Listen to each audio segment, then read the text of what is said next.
Assalamualaikum warahmatullahi wabarakatuh. Apa kabar anak-anak ibu sekalian? Mudah-mudahan anak-anak ibu di rumah masih dalam keadaan sehat walafiat.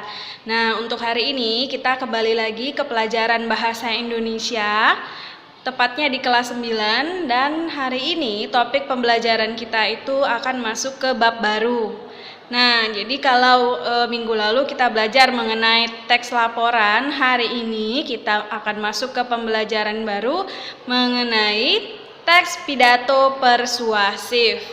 Ya, jadi kalau kamu melihat juga bisa di dalam bukumu, itu kita akan masuk ke bab 2 kalau dari buku cetak bahasa Indonesia. Nah, adapun untuk tujuan pembelajaran kita hari ini anak-anak ibu, yang pertama itu yaitu mengenai pengertian dari teks pidato. Nanti kita juga akan bahas mengenai ciri-ciri dari teks pidato dan juga apa sih atau bagaimana sih caranya mempersuasi teks pidato kepada halayak ramai. Jadi untuk materi hari ini itu semua yang akan kita pelajari. Ibu berharap kalian akan menyaksikan videonya sampai akhir. Oke, sekarang kita masuk ke materinya. Hari ini pembahasan kita adalah mengenai pidato persuasif. Kalian pasti sudah sering mendengar kata pidato. Namun, beberapa di antara kalian mungkin baru pertama kali mendengar istilah pidato persuasif. Pasti kalian bertanya-tanya, apa sih artinya pidato persuasif? Apa pula tujuan dari pidato persuasif? Nah, dalam video ini akan kita bahas semuanya. Pidato persuasif merupakan bagian dari teks eksposisi.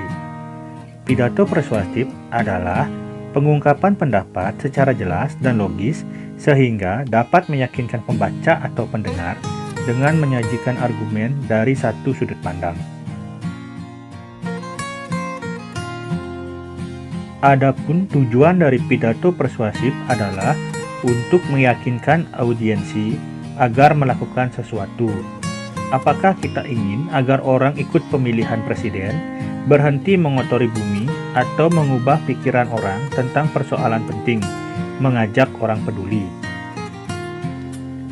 Dengan mengambil satu sudut pandang dan membuktikan kebenarannya, kita bertujuan meyakinkan orang lain untuk melihat suatu persoalan hanya dari sisi itu.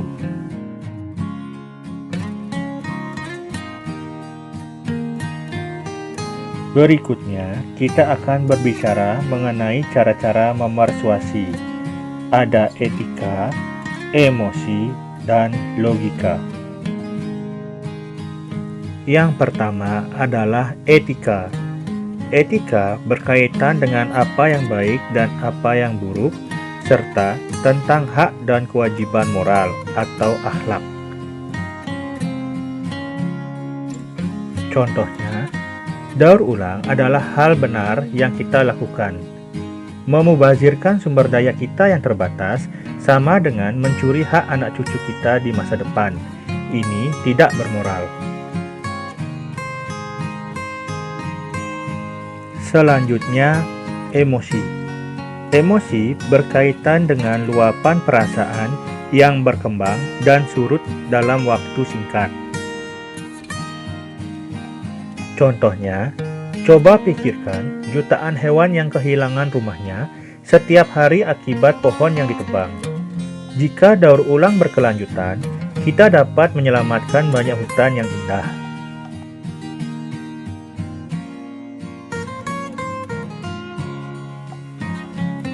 Terakhir, logika. Logika berkaitan dengan jalan pikiran yang masuk akal. Contohnya, kita paham bahwa cadangan sumber daya alami kita terbatas. Kita dapat memperpanjang cadangan kita dengan daur ulang.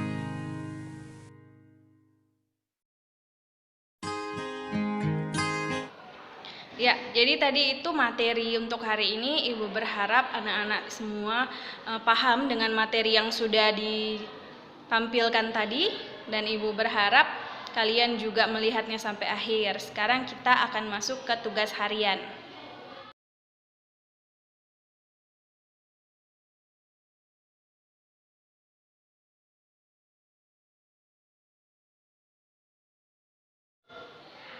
Nah, jadi untuk tugasnya tadi jangan lupa dikerjakan di kertas lembar, tulis nama kamu, kelasnya, dan juga tanggal.